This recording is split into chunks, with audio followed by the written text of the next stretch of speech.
Good evening and welcome to the Cover One Buffalo podcast. You are joining your normal partners in crime, Greg Thompson and Aaron Quinn. Aaron, how are we doing?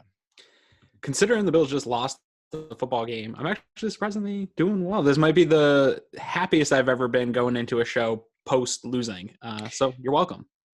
Yeah. There was certainly a point or two today where it was looking a lot rougher than that, but I think they showed they could hang in this, so I think it's worthwhile. But before we get into all the fun today, if you're in here, the guys that are in the chat are all of our premium members. If you want to be a part of that, you want to come into the Slack channel. Today was an awesome day, going back and forth, sharing things like normal. Come on over to cover1.net, check out the premium membership. It's totally worthwhile. Awesome in-depth videos, awesome in-depth ideas and articles. The premium Slack channel, everything we have going on. And today's show brought to you by our presenting sponsor, Uncle Jumbo's. Locally made items there right in your backyard in Western New York. Just a lot of good things going on with them.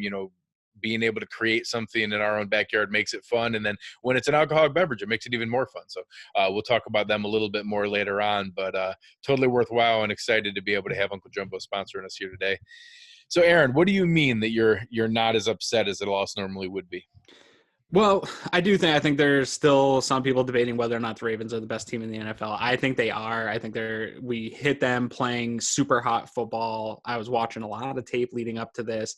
Actually, all the indicators you look at, I'm not a huge stats guy, but I do look at the stats after we watch tape. Both stats and film were pointing out to me that this team should come into Orchard Park and win. And they did. But they didn't do it in a completely dominating fashion. Both defenses had really good games. Both offenses got dominated. Ravens were able to just put some points up. Some of that was due to poor field position from special teams putting them in bad field position. Some of it was Josh Allen turning the ball over, getting them in bad field position. So they were able to score some points. But, we went toe-to-toe with by all means everybody's favorite for the Super Bowl this year.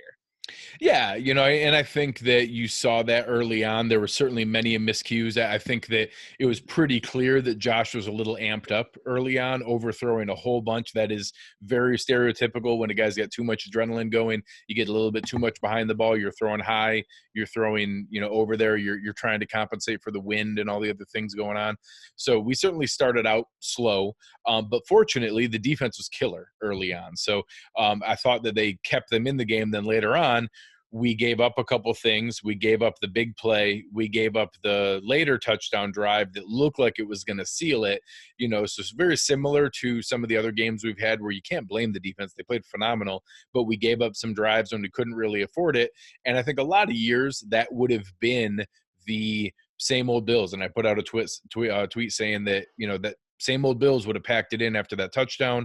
Same old Bills would have let us, get the ball pounded right at us and driven down our throat. Instead, we answered back, got a touchdown, went for 2, caused the 3 and out, got the ball back, and then we're down there, even with some fortunate calls probably, we're down there with a chance to try to throw a game-tying touchdown as time was expiring. So, regardless of the path that it got there and the challenges that were there, the fact that we hung with the number 1 seed and the most talented team in the NFL with some rough calls, some rough drops, some difficult things going against us, I think really speaks well to the overall mentality of the team and why this is a team that it's okay to embrace and that we aren't those same old Bills and that there are good things coming ahead. So, still would like to get a win today, but I thought there were plenty of positive takeaways. Yeah, I think some of the positive takeaways are you look at how other teams that people hold in the caliber of these top teams in the NFL have played against the Ravens, and they have also lost Seattle, New England, and I would say New England got more dominated at home than the Bills did today. I think the Bills defense put up a much better showing than the New England defense did. And going into that Ravens game, the New England defense was being talked about as a, all-time great defense up there with the 85 Bears and what they were able to do up until that point. So going toe-to-toe with them, I think we talked about it a lot on Wednesday in our matchup show, was this is a great measuring stick heading into the end of the season and hopefully the playoffs here when they win one more game going forward. So we went up to the top of the NFL, a great measuring stick, and I felt the Bills came out of that successfully, that this is a team that can play against anybody in the playoffs when it is just one and done. That's the beauty of the NFL. I feel pretty good that they can match up with any of the teams in any of these graphics that are potentially going to be playoff matchups for the Bills. Oh, yeah. I mean, they did it today. They had a chance in this game today. Yeah. The same thing, the Patriots game, they had a chance in that game as well. And, we talk about it a lot, like you said on the preview show, if these teams played 10 times, how many times would they win? The key is the Bills can win. And it doesn't mean that they're going to win every single time or that they win in every single scenario or style of game. But the fact that we can hang in these games and hang with the very best teams means that you can get hot at the right time. And you look at the Super Bowl runs that the Giants went on, the Super Bowl runs that the Ravens went on, those were not pretty teams, but they figured it out at the right time. So I'm not predicting that. I'm not getting crazy, but this team can hang with anybody. So let's get into a little bit of the details. Packers team, when Rodgers finally got a Super Bowl, that team ended up going on a run. I feel like they started down. At week 8, they started down. It happens all the time. One of the nice things is it's really hard to beat a team twice. So we've already lost to the Ravens once. When we meet them again in the AFC Championship game, at least we'll be able to go forward and know that we can hang with them. And that's just a good sign, I think. If you go in to the playoffs, again, there's going to be a lot of people that show up in my mentions this week saying that it's never acceptable to lose. And I somewhat agree, but gosh, this is now twice this year. I don't feel that way after losing to the Patriots barely and losing to this team barely. I think those are the type of building blocks. And McDermott says it all the time. You either win or you learn in this league. They're really not losing. And I think they learned a lot today. There's definitely a lot on film that they're going to look at and want back, because I think some other teams are going to try to attack in the same way the Ravens did today, because it definitely worked against this offense. Oh, yeah. And I think that there's a difference if we're trying to celebrate this as some moral victory and that this is a high point of the season. And we've had years like that where there's a rough season and we have a losing record, and all of a sudden we have a shining game that we hang with a good team, and we try to celebrate that as some moral victory. And that's not what this was. We lost, but they showed that they can hang with these teams. And I think there are positive takeaways from that. So exactly to your point, that's the learning element here. Yeah. Let's start out, like we normally do, looking at it, and the offense wasn't pretty. I don't want to. Yeah, I get it. Josh Allen ended 17 of 39 for 146 with 1 touchdown. He took 6 sacks and probably was lucky it was only 6. Yeah. He had 2 carries for 9 yards, and he had 2 fumbles where we only lost 1.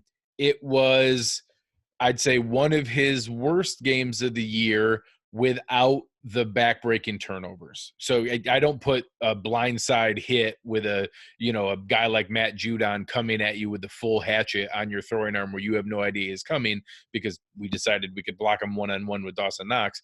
And that all of a sudden that puts that on Josh Allen. He didn't make those kind of decisions. He didn't do that from putting the ball at risk, but he did make several weird decisions from when to take a sack versus throwing the ball away. And I get it, when you're getting the blitz coming at you over and over again, it's tough not to, but man, he bailed out of some clean pockets when he did have protection.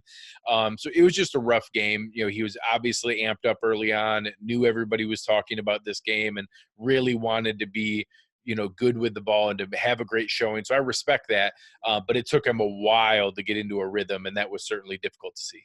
Yeah, and I'm not even sure some of the stuff, the misses overthrowing guys, I don't know if that's amped up or not, or if Josh is just still struggling on those throws, because we've seen him at all points in games throughout the year where he's got guys beating the defense over the top and he's just missing them.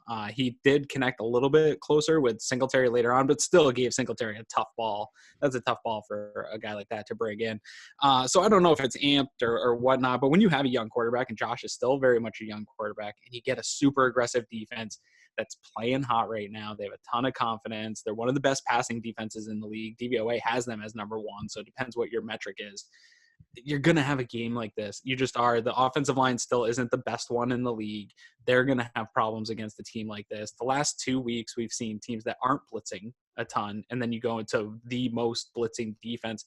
There's going to be that no matter how many days off you get. So it was something I was worried about all week, was the aggressive nature of this defense. And I'm a little bit disappointed in some of the stuff you pointed out about Josh. I thought we were past the turning your back, taking bad sacks on third down, taking sacks that get you out of field goal range. Some of those types of things, I felt like maybe we were past that point with Josh Allen, and to see him start to regress when the things are getting scary and you kind of maybe are seeing some ghosts, things like that. It stinks to see him regress, but it is the natural progression of a young quarterback. We're going to see some of that. It's not going to escape him totally. But like you said, he outside of the fumbled the fumbled sacks, he didn't do anything to put them in a terrible position. And that was the Josh Allen we saw last year. So if he's going up against good teams and having a bad day, as long as he's not pulling the game he played against the Patriots early in the year, I can somewhat live with that, because I said it all along. I feel pretty good if the Bills are within a score in the fourth quarter with a chance. So it didn't work out today, but they were in that position. They did drive the ball, whether or not it was the refs' help or not. I feel pretty good when Josh Allen has the ball in the fourth quarter with a chance to win the game. So give me that in the playoffs all day, and this year is a super success. Oh, yeah, and I think that's the only way to look at it, and the guys in the chat are talking about it here. Adrian made a great point that I think in the running game, Devin Singletary showed he is a legitimate threat. He is just a slippery player. It's crazy to be, not the measurable check boxes that you see from so many, superstar athletes at the combine, and to have him miss on so many of those elements that normally are key metrics to athleticism.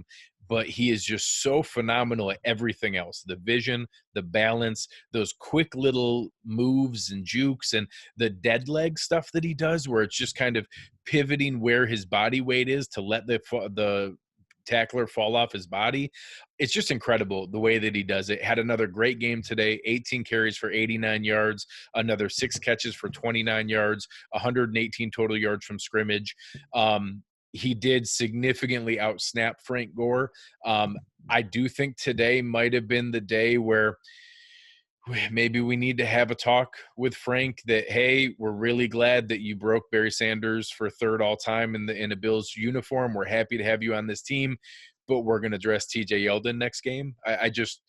It really, really hit home today that I don't know that he's got anything else left, and that I used to be very strongly in favor of, if he wants to come back for next year, then I'm wide open. I want that kind of guy in my locker room. And I just think he's shown enough now that I don't know that he has it there and is ready to play any longer. So on the one side, great game from Singletary. On the downside, not so great from Frank. From a running standpoint, I wouldn't have minded maybe a couple of called run plays for Josh because of the way that they were blitzing and things, that if you could have caught him off guard with an outside quarterback sweep there, I think you could have broken one. But overall, I thought the running game was a positive today in a rough game. Yeah, I mean, I don't know. I think I would have liked to see more out of Josh's legs when things were breaking down earlier. It seemed like he was taking the turn your back, roll away, roll back, kind of keeping his eyes downfield for the pass. It just wasn't there. They were playing great coverage. I think when the All-22 comes out, there's not going to be a lot of those plays that he turned around and rolled back that guys were wide open downfield. I think there was a lot of good coverage. I would like to see him, when that play breaks down, find the lane that will be available and try to rush with that. We didn't see a lot of that.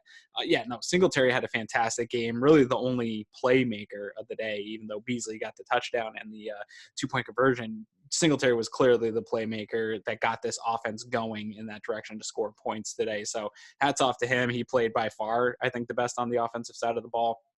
I'm not necessarily there with you on the Frank Gore thing yet. I do think that he's playing poorly now. He's not being utilized in the way that a Frank Gore is going to get going. If he's only getting 4 touches, I expect low numbers from him, not being a premier back. He's really not used to playing a role where he's only getting 4 touches, but I just don't think TJ Yeldon really provides anything for this team either. And we have seen some good things come from Frank Gore here this year. Just 2 weeks ago, he got off with a 20-something yard run against the Broncos. So he's still got something in the tank. I just don't know if it's the usage that he's getting or if he's really done. But either way, I don't think that there's a major upgrade of throwing TJ Yeldon back there. He didn't show me a ton. He played pretty well against the Patriots. So I'm not there yet, though, with Gore. And I don't think that that's the issue. Running back 2 isn't the issue that we had today with this team. Obviously, I didn't like the call on the goal line where Frank Gore lost whatever it was, 3 yards when you're a half yard away. I don't know that that's on Frank Gore so much. That was a pretty bad play call for that position, in my opinion, where you're just stretching the defense when you should just QB sneak of a 6'5" mammoth man at quarterback, just let him fall forward.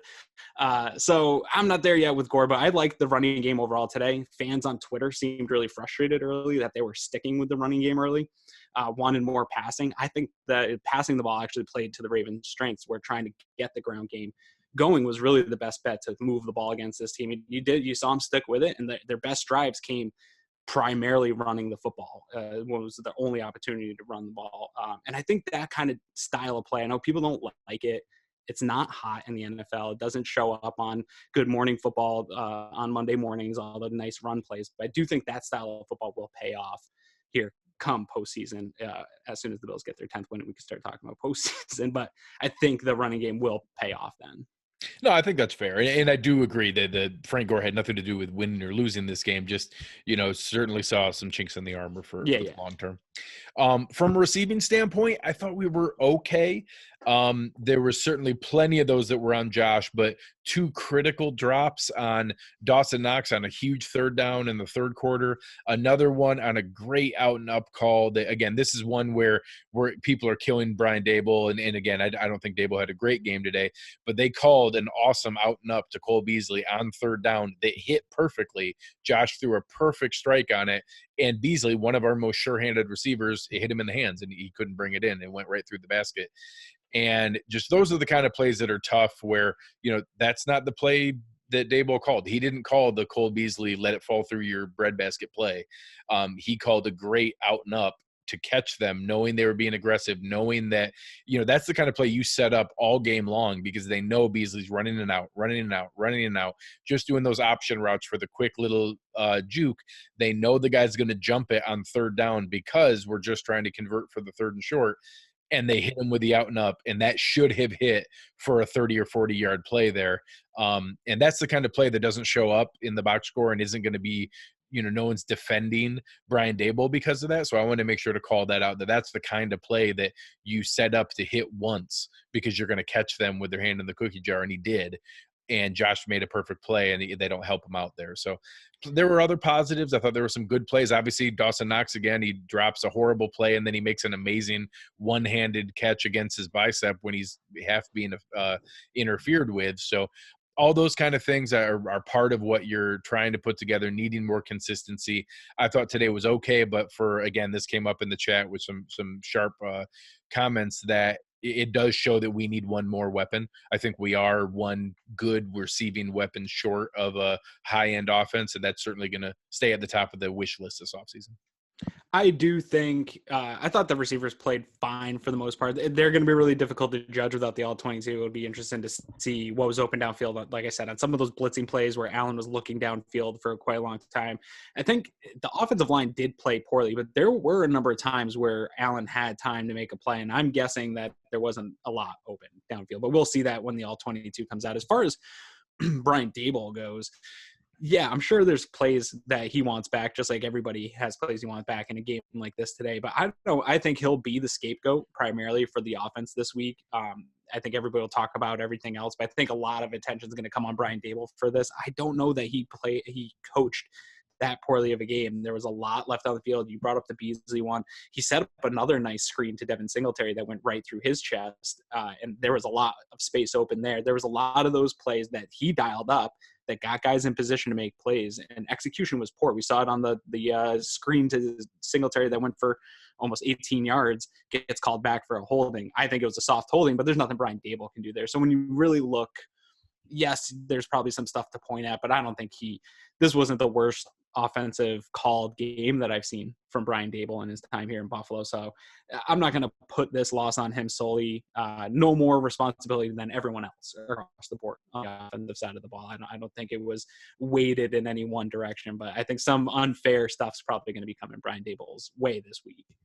Oh, yeah. And I think that's the exact way you have to look at it to be able to figure out where the pieces are. And I agree. I don't know how much of that is on the play calls, how much of that's on the lack of blocking, how much of that's on the decision-making for Josh. But there seemed like there were plenty of blame to go around today. Oh, yeah. I don't know that I saw any lineman have a great game. I thought you saw similar things. You see Mitch Morse looks awesome getting out in space in front of Devin Singletary, and then he's the one that gets blown back so hard that he steps on Josh's ankle. You see Quentin Spain pancake a guy on a play, and then you see him get beat pretty badly on a couple other plays. You saw Cody Ford. They tried to protect him a couple times, but they lined it up to let him get beat by speed.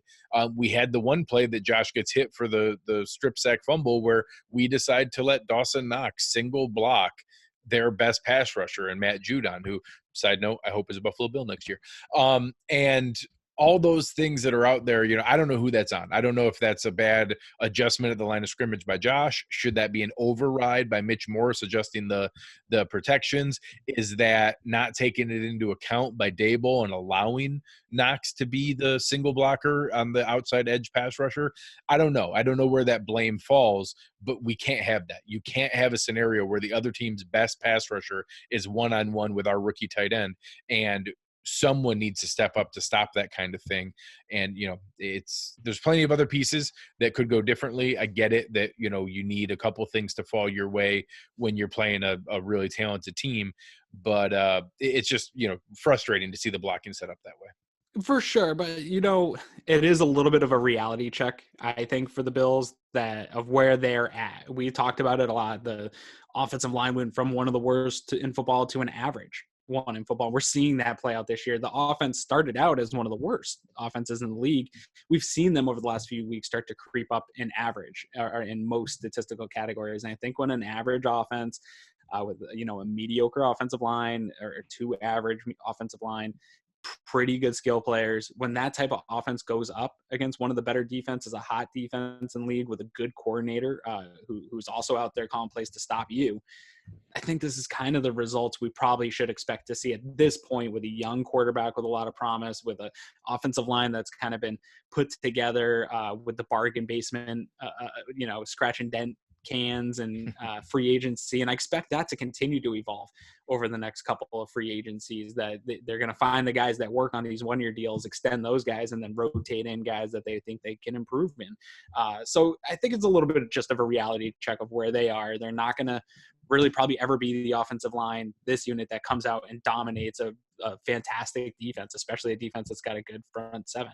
I just don't see them doing that kind of football. They're just not there yet this year, but they did enough to stay in this game. And at times when Allen needed a clean pocket there in that fourth quarter, he had a lot more time in the fourth quarter. He had a lot more clean pockets. I don't know if that was a kind of a mechanism of the defense playing back a little bit or what that was, but they do just enough to keep this team in the game, but they're not going to be, I don't think, the reason that the Bills win football games. I agree. And, we'll get into this more in the offseason, but obviously there's still a lot of wish list stuff there with more weapons to be added, more protection to be added. So we'll get into that at a later date.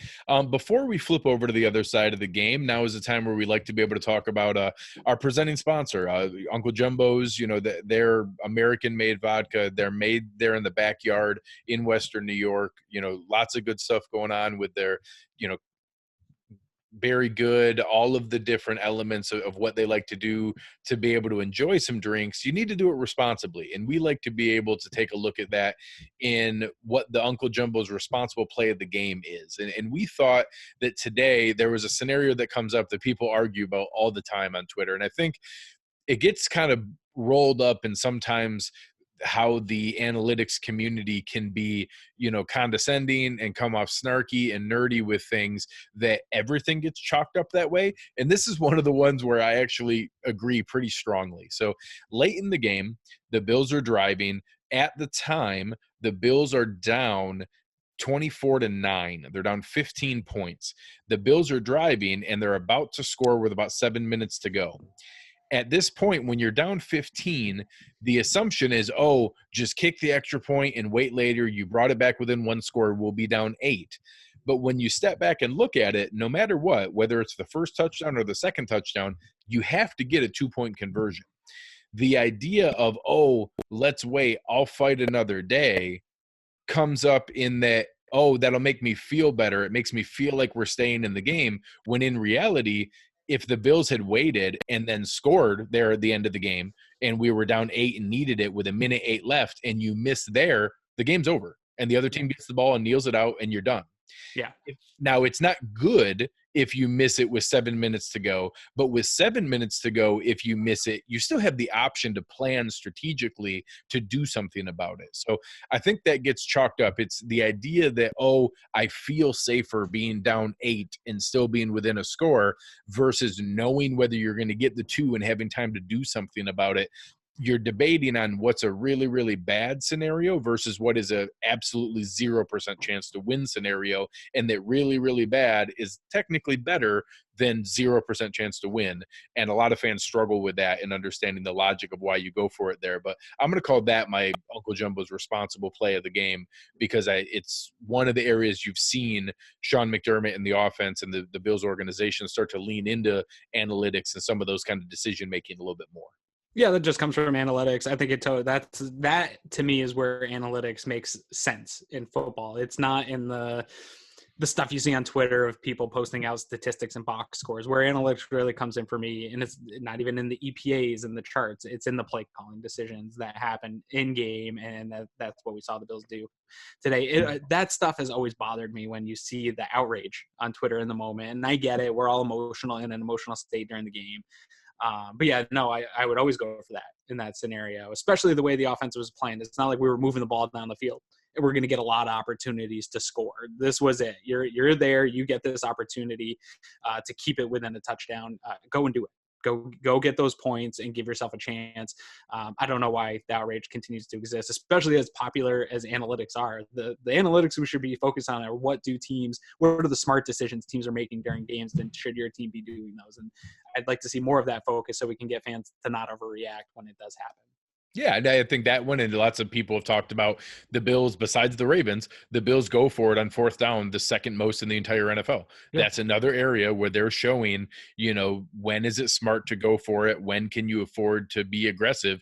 And those are just a couple areas that I think Sean McDermott gets chalked up as kind of the old school, no nonsense, football guy mentality. And he is in many senses of the word, but I think his willingness to show that ability to change and that willingness to look at what is the way to get better and what means you're a smarter football coach, I think speaks well to him as a person and his willingness to do that, not be stuck in, nope, this is the way I do it, and this is how we play football here. I think his willingness to do that is encouraging.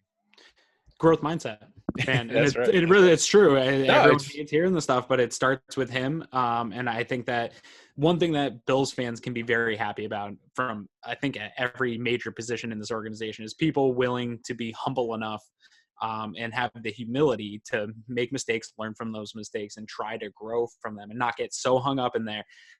We've seen it with Rex Ryan, where you get so hung up in your own hubris of, I know what I'm doing and I don't care that it didn't work. I'm going to continue to do the same thing I've always done because it's successful. I don't think you have that with Josh Allen, with Brandon Beane, with Sean McDermott, with all the major pieces of this organization moving forward. They're all willing to learn. They're not super stubborn or thick-headed to where they're just going to continue the same thing just because. So I think that's a good thing. And it shows up, like you said, in the going forward on this 2-point conversion and in the fourth down stuff. I think he's starting to bust up some of those narratives that he's just an old school coach that's going to run 2 tight ends and run up the middle every time. It's not there. It doesn't exist in the analytics. So let's take this time to now flip over to the other side of the ball, which today I thought we've seen this script a couple times where I think the Bills were on the doorstep of a dominant, huge performance. We held the number one offense in the NFL to 257 total yards. We kept Mark Ingram to 50 yards. We kept Lamar Jackson to 40 yards rushing and 145 yards passing. We did let up one ugly big play right in the beginning, their first possession in the second half. Again, I talked about this on Twitter, the gravity of Lamar Jackson caught us on all 3 touchdowns where the defender has to be looking at him, has to check in where he is. And when you lose your guy for a split second or he gets you to debate whether you're going to run it or whether he's going to throw it, he can get a guy behind you. And it literally was all 3 touchdowns. One of them happened to be a 61-yarder to Hayden Hurst, where Jordan Poyer got caught looking in the backfield, checking on Lamar Jackson and didn't realize that Hurst was leaking out deep behind him. But it just was really painful for those. and just about every other play was phenomenal. I thought the defense played really, really well, kept them in check, was making sound tackles. We didn't see a lot of broken tackles, which is where a lot of the worry was. I don't think we got as much pressure as I was hoping for on Jackson, but we did get a sack, and we did get him to get rid of the ball early a couple times. But I thought the defense overall played really well today. I closely this week, because I'm just enamored with Lamar Jackson and what Greg Roman's doing with this Ravens offense. It was something I was super worried about. It was showing up in the stats. I took a long, deep look at it, probably more than I have done against, other teams with as big of a game as this was. And I'll say I have not seen Lamar Jackson look that uncomfortable for an entire game yet this year. Yeah. And that includes some very good defenses that they've played against. Plays that he normally pulls out the holy cow, how would he do that, didn't really exist. He got Milano on one ankle breaker that is just unfortunate for Matt Milano, because that's going to be all over everywhere this week. He better stay off Twitter. But outside of that, you just didn't see it. He tried a couple times. Everyone was very disciplined along the defensive line. Shaq Lawson had a phenomenal day. He was a big part that's not going to show up in the box score, but a huge part of what they were able to do to kind of contain Lamar Jackson in this offense. And really, outside of the huge play to Hurst, I was super happy. You're going to give up some points to this team. That's going to happen. I don't mind some of the longer drives that ended in touchdowns. Some of them that ended in points were the offense putting them in a bad position. I think if you took some of those drives that the offense put them in a bad position and knocked them back another 40 yards, or a bad punt put them in that position, I like our defense going up against any offense in the league when they have to go 80 yards down the field and drive. If they're putting up points on a long 11 play drive against our defense, fine. You deserve those points. The big play spilling over, that hurt. But outside of this was one of the most, I think, fantastic performances we've seen from a Sean McDermott, Leslie Frazier defense so far this year, just because how this offense had been playing coming into this game, looked unstoppable. Everyone all year has been talking them up as this is the new NFL now. This is an unstoppable team, and we've seen them plow through good defenses. While they did put up a decent amount of points, I felt that the Bills really dominated them with our defense, and the offense just put the too much stress on the defense to hold them from scoring too much. Yeah, I mean, it doesn't get any simpler than we held the number one offense in the NFL to 257 yards. I mean, It's their lowest output of the season. So, did we give them a short field a couple times? Yes. Did we give up a big play that, the short field and the big play make the score look more inflated than what the defense's performance was? But they know that they hung in that game. They controlled that game from a defensive standpoint, and certainly have the confidence, just like you said in the opening, that if we meet them again in the playoffs, we know we can hang with them. We know we can make this a good game, and certainly have what it takes to be able to do that. So, and what offenses do we have left this year that are going to present the multiple dimensional challenges that the Ravens that they just faced today, and the game plan they put together today? This defense is locked in again to where they were before they started giving up, bleeding out a bunch of rushing yards. They're back locked into how they were playing at the beginning of the season, and that puts them in a really dangerous position here going forward for any team that comes across the Buffalo Bills. Absolutely. No, I mean, NFL defenses are petrified of Duck Hodges, so we'll deal with that when it comes up. Individually, I thought your call on the defensive line was great. I thought that there was some good penetration, but the most consistent name that I remember is Shaq Lawson. I think that from a pressure standpoint, Jerry got back there a couple times, but for the discipline, maintaining, contain, not falling for all the eye candy, and there's a lot of eye candy with this offense. Shaq Lawson played great. Was just he in the box score, it shows 2 tackles, no assisted, no other statistics. That's not equal to the incredible performance that he had and what was out there. So I thought that he played an outstanding game. I thought that from a linebacking standpoint, again, besides the one unfortunate highlight that Matt Milano's going to have to deal with, I thought Tremaine Edmonds, the same thing. Tremaine Edmonds had a really ugly one early where you could see that he just underestimated how quick Lamar Jackson could get up to top speed. From once that settled in, both of them played great the rest of the game. Sound tackling, didn't give up second yards after contact, didn't give up any of those big plays outside of there, and I thought played really well at the linebacking spot. And I thought Lorenzo Alexander had one of his best games of the year. I haven't been super kind to him from the scrimmage standpoint and his space and coverage. I love the fact he's on the team. I like him on special teams. I don't mind him as a versatile rotating defender, a pass rusher, but I get a little nervous in coverage. And I thought that he really showed himself reasonably to be ready to do that. So I thought the linebacking core looked good today. In regards to Zoe, this is the kind of game where a guy like Lorenzo Alexander should shine. It's going to be one that relies on discipline, what you know, film study, all those things. And I think that's probably where Zoe has the edge on every player on this Buffalo Bills defense, outside of maybe Micah Hyde and Jordan Poyer.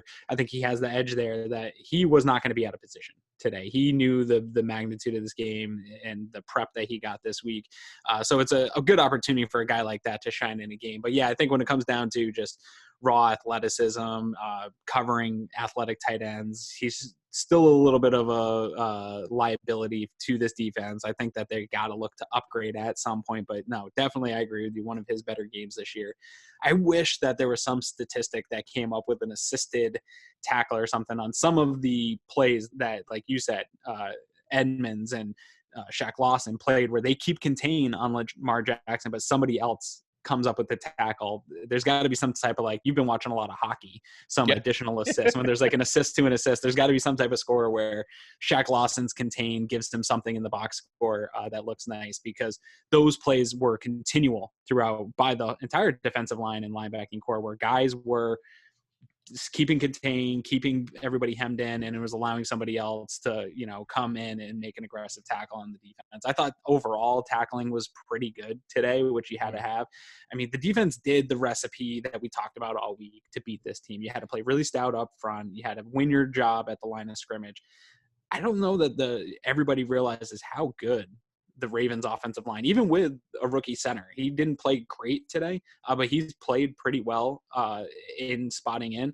That is a really good offensive line, and I thought this was a great test for the defensive line, and in that run game especially. And I feel like I can walk away and say I feel confident that the run game's at least fixed to the point where that's not going to be the thing that bleeds out for this team and gives up a ton of big plays. They really went up against the number one rush offense ever. Maybe they're on pace to be the best ever, and they did a really good job today. They kept it pretty contained. They did enough to win the football game. So kudos to everybody along that front seven and doing their job. And then we can talk about the secondary, because they also participated. They got involved in that run game today, and I thought did a pretty good job.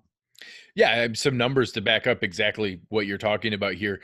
We played the number one running game in the NFL. They held the lead for the entire game, including the entire second half, where they were certainly in at one point up 15 points with multiple possessions up 2 scores, and they went for 3.6 yards a carry. Yeah. They ran the ball 33 times, and it was only 3.6 yards a carry. Their long on the day was 16. Their long by a running back was 9 yards. They never had a single run over 10 yards by a running back, and Lamar Jackson had one that was over 10 yards. That's as good as you're going to get. In today's NFL, in a negative game script where they wanted to run the ball, where they were trying to run the ball and trying to milk that clock, and we held them to 3.6 yards per carry, that's as good as you can get. I mean, so that part of it is certainly as much as you can ask for. And we weren't perfect. There were plays where we lacked some discipline and let some plays up, including the big one that, obviously in hindsight that didn't lose the game. But when you lose by one touchdown and one of them was a blown coverage for a 61-yard score, that's a little bit tough. But overall, the defense played incredibly well and showed what they can hang in there for.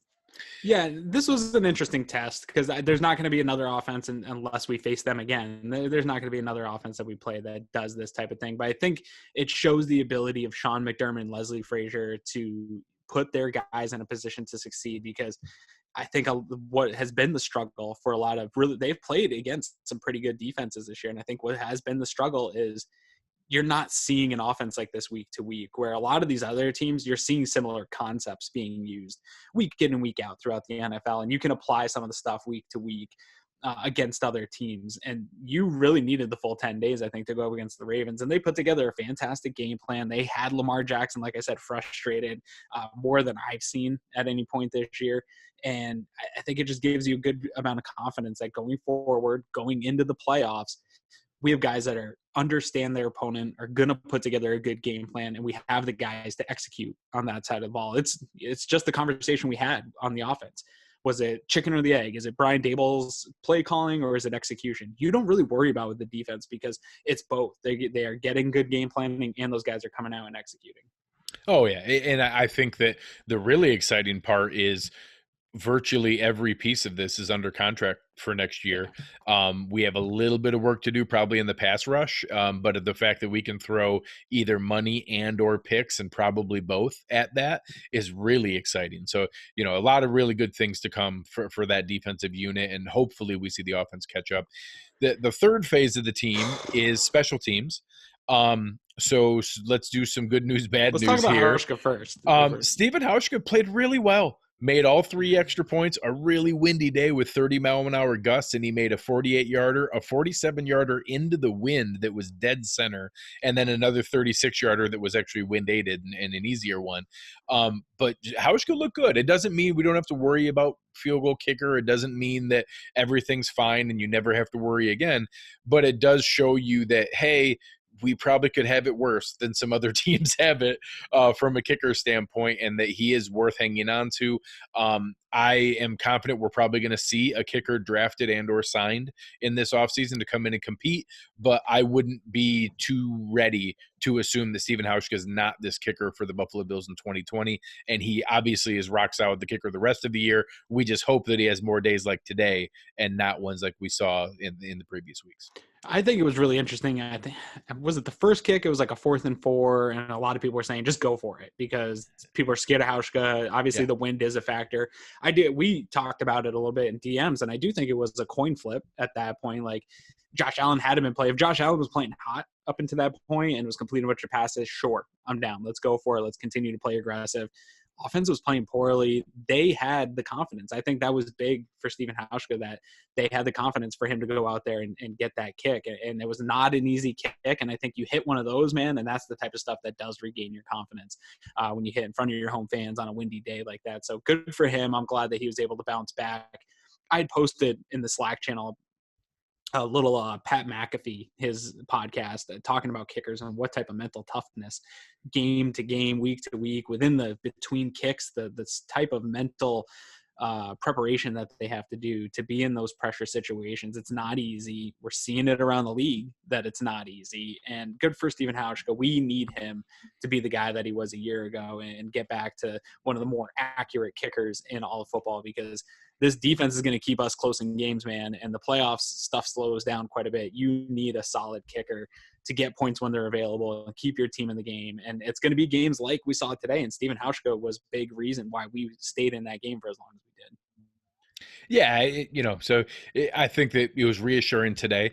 On the other side of the ball, or the other side of the kicking world, you have Corey Bojorquez, and it's just infuriating to see the potential of a guy who can open up with a 67-yard rocket, follow it up with a 35-yard punt, then actually have a decent one. This will look bad in the box score because it was only 41 yards. It was fine. It was an okay kick. And then even the next one looked bad because it was a 33-yard punt. That one was actually on the 4th and 17 where you couldn't really go for it, and they downed it at the 8. That one's solid again.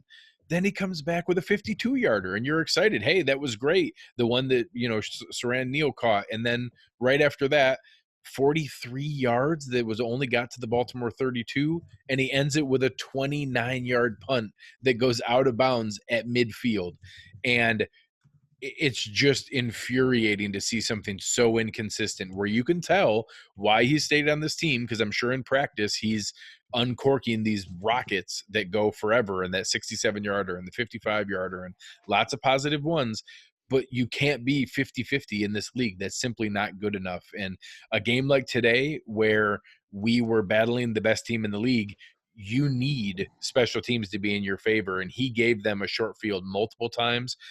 Several of those, the one that he put out of bounds at the 50-yard line, that was the touchdown they scored to go instead of up 8 to up 15, where I think you and I both kind of thought we should pack it in at that point, and we ended up coming back a little bit, but he handed that to them with a short field, and we just can't afford to do that on days like today. No, man, consistency is the only thing I want from kickers. I'm fine with field goal kicker missing a few here and there. I just want it to be consistent. In punters, I don't need you to boom the ball. I don't need a massive leg punter. It's nice when you have one. I'd rather take a consistent guy that I know is going to not shank 34, 40-yard punts. You just can't do that against teams like this. I thought with as good as the defense played, and you can only have one other part of your team playing inconsistent, as bad as the offense was playing, we really needed a full unit effort from the special teams today to help put them in a better position to wait for the offense to get going. And I think just the offense not playing well, and then you have some bad punts, I think that's just too much to overcome the talent on the other side of the ball. You might be able to get away with that against some bad teams. You're not going to get away with that against teams like the Ravens or in the playoffs or a couple weeks against the Patriots. So we need more consistency. Luckily, he's a young kicker. I think it's going to be the same thing you said about the other kickers. I think there's a chance maybe we bring in 2 more punters again this summer and just let them sit over on the other field and kick it out for a month and a half and see where it lands. They didn't have a lot of confidence in Borges going into the season, so it's not surprising that he's still making these mistakes. They just haven't had a better option. They brought punters in during the year here to have tryouts. They just don't see that there's a better option out there. But I think that it is definitely something they're going to be trying to improve on this year. But it could be a similar situation that you said with Hauschka, where they do bring guys in, but he still ends up being the guy that either shows the most upside or is they're more familiar with and keep him along. But if he's going to stay here on this team, we just got to see it be more consistent. I don't need the big crazy punts, just be a more consistent punter. Yeah, obviously they showed that they tried to get Britton Colquitt right after he got released by the Browns. And, sadly, he's been pretty phenomenal for, Minnesota. And I remember watching their last game. He just had his first touchback of the season, and then it got called back by penalty and didn't count. He literally has no touchbacks on the season and is averaging, a solid, 43 yards net punting. And give it to me all day. Yeah, it's just that's the kind of guy that we want. So the team was trying to bring him in. They were trying to do that kind of thing. I think they'll do that again this offseason. So, that wraps up the 3 phases of the game. Let's get into a couple of our things. We normally track the toxic differential as a key indicator of the game. Today was certainly the wonkiest one that we've seen so far. Did we have it at 5-2? I think it was 5-2. Yes. I mean, it's just we're not counting any of the penalties. Sure, heck, which would have skewed it further our direction. Right. We had 3 big offensive plays and a turnover, and they had 1 big offensive play and a turnover. It's weird. So I don't know if it ended up 4-2 or 5-2, but ending up in that direction in a game that we lost and we're kind of scrambling at the end was definitely the oddest that we've seen so far in what's usually been a pretty indicative metric for us to track. Today was the weirdest one that I've seen all year. There's never going to be one metric that works every single time. But I do think when you look at the game, what was it? ESPN's game metric leading up to the game had the Bills at a 28% chance to win this game. So I don't think it's that crazy of a thing where you can still lead the toxic differential by 3 and still just be a score back from a team like this. I think that they play going into the game with a little bit of a lead versus, say, when you play the Jets. When you play the Jets, I think you can get away with just having a two toxic differential swing, 3 toxic differential swing. I think when you play the Ravens, if toxic differential is going to be the thing that keeps your team, especially with as bad as the offense was playing, you really need to have a massive gap there to even get to draw even. But I think it clearly kept the Bills in this game when they had no business. The way the offense was playing, they had no business being in this game, and toxic differential kept them in it with some of those big plays and keeping the game within reach for this team. So I'm not saying that it was a negative indicator on toxic differential today, I guess, is the long and short of it. Sure, and like I said, we don't tout it as some be all end all. It's my gospel. We do think it's important. We do, So it was just interesting today to see that, and I think it really speaks to the game that the Bills defense played, that we didn't give up any of those big plays. But in the final area, I might have made up a little bit of ground in our wagers. You did, yeah. So we had 3 bets this week, and Greg came back. He's taking the lead. I feel like on that team where momentum's just built against me, and I'm just kind of trying to hang on, waiting for the clock to run out. and seeing if I can just, hit a couple threes at the buzzer to stay in this thing. But right now you just took another swing on me and you got 6-3 for the day. So we had Ingram at 69.5 rushing yards. I had the over on that. The Bills came in and played stout run defense. I think he had 50 yards on the day at 3.8 yards per carry. Lamar Jackson, we had at 79.5, which is crazy that his average is slightly above that going into today. Greg took the under. I really thought that he was going to terrorize this defense. They had a great game plan. So that one was one that I was happy to lose if I was going to lose one. So you gained 6 points today, and I got the points on John Brown, under 74.5 receiving yards. He didn't have the day that, we had maybe expected him to, but so I win that one. In total, you were up now 55-53, and I might have to start filling out a check to your favorite charity here soon if it continues to swing this way. Yeah, I'll hold on to it as we go, but we've seen plenty of swings back and forth. We'll see how these final 3 games kind of shake out with things. But it was exciting to see it. We're bringing this. Oh, that's a good point. Yeah, so we got 6 more games to go. So the final element that we have every week is our gruntled and disgruntled, our players of the game. Let's start on the negative side and finish on a high.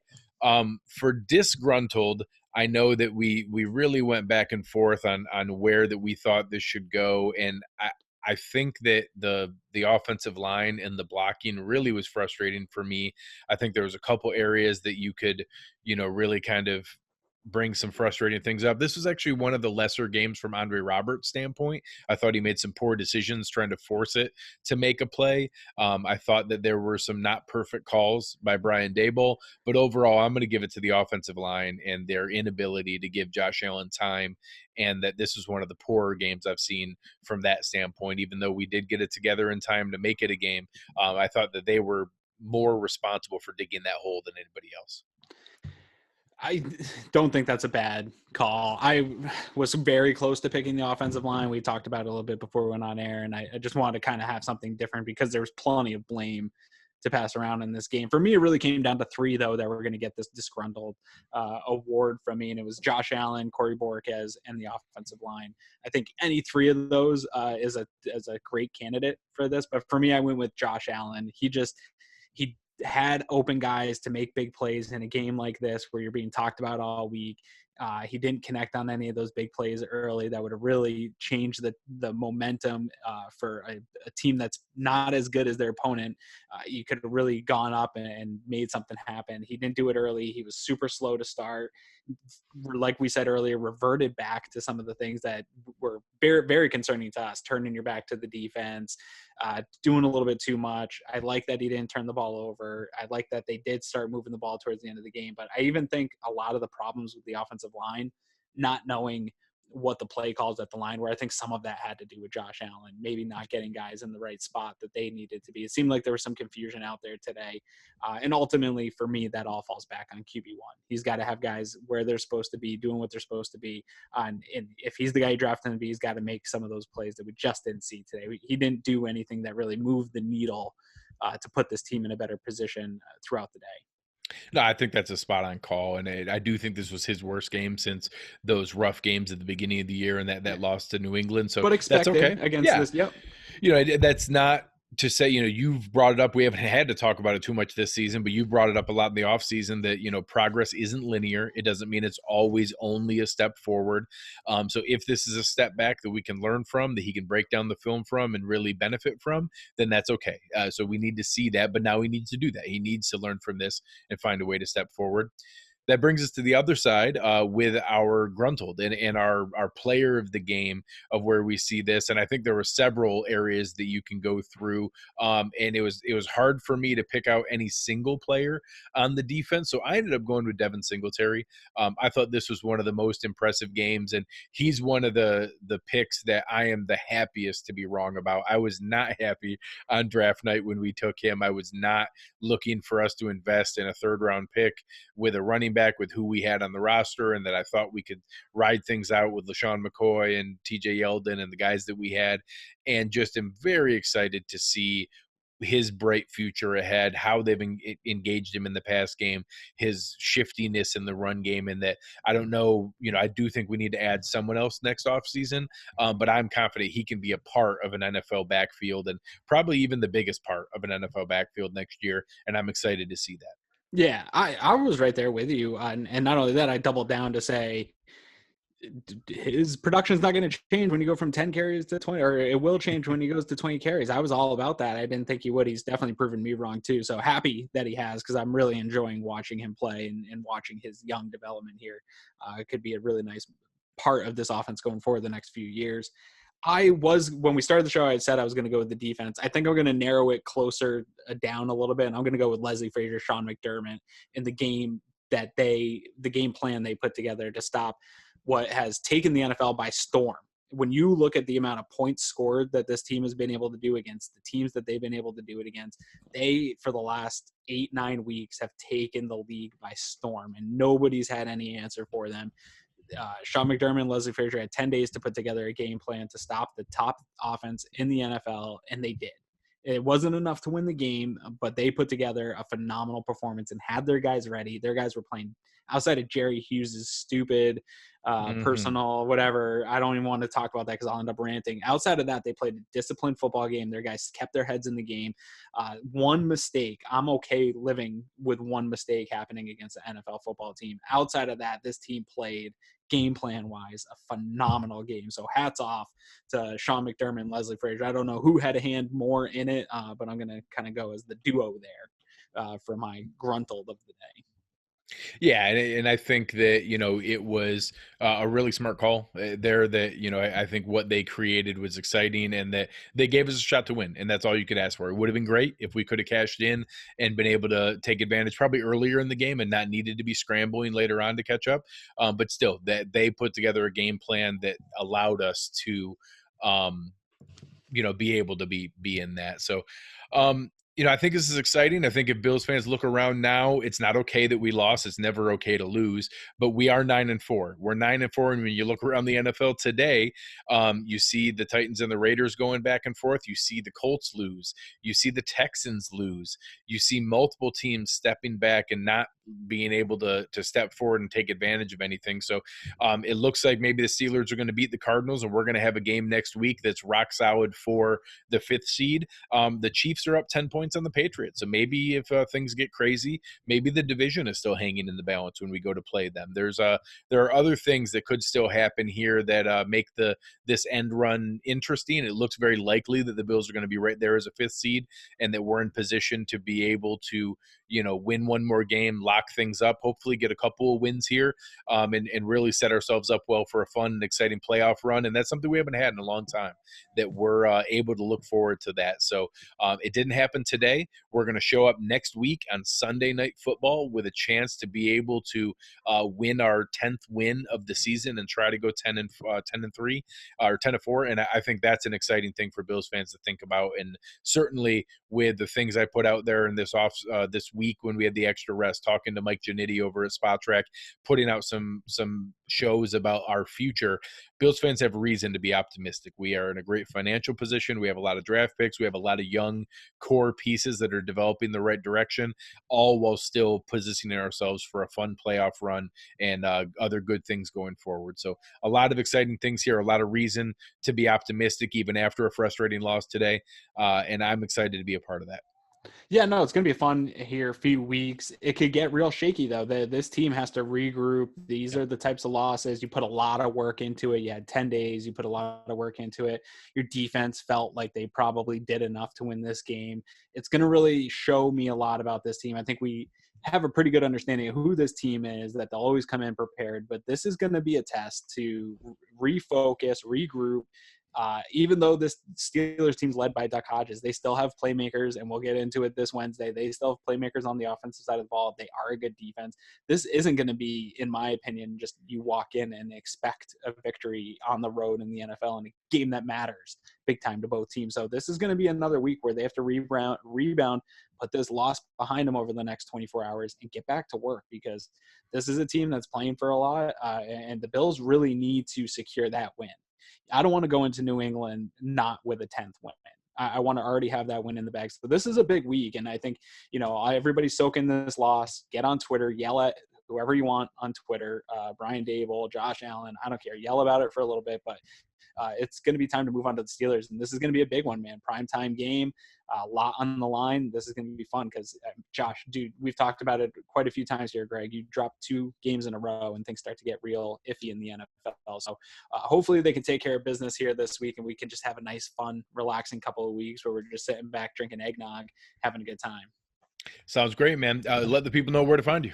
You can find me in the Slack channel, premium Slack channel all the time. Spending way too much time over there. So get at us if you want to hop in there. But then you can find me at Aaron Quinn 716 on Twitter, taking heat, getting bad takes, and asking Bill's cold takes to expose me mid-game a couple of times. I'm not scared to be exposed for my bad takes.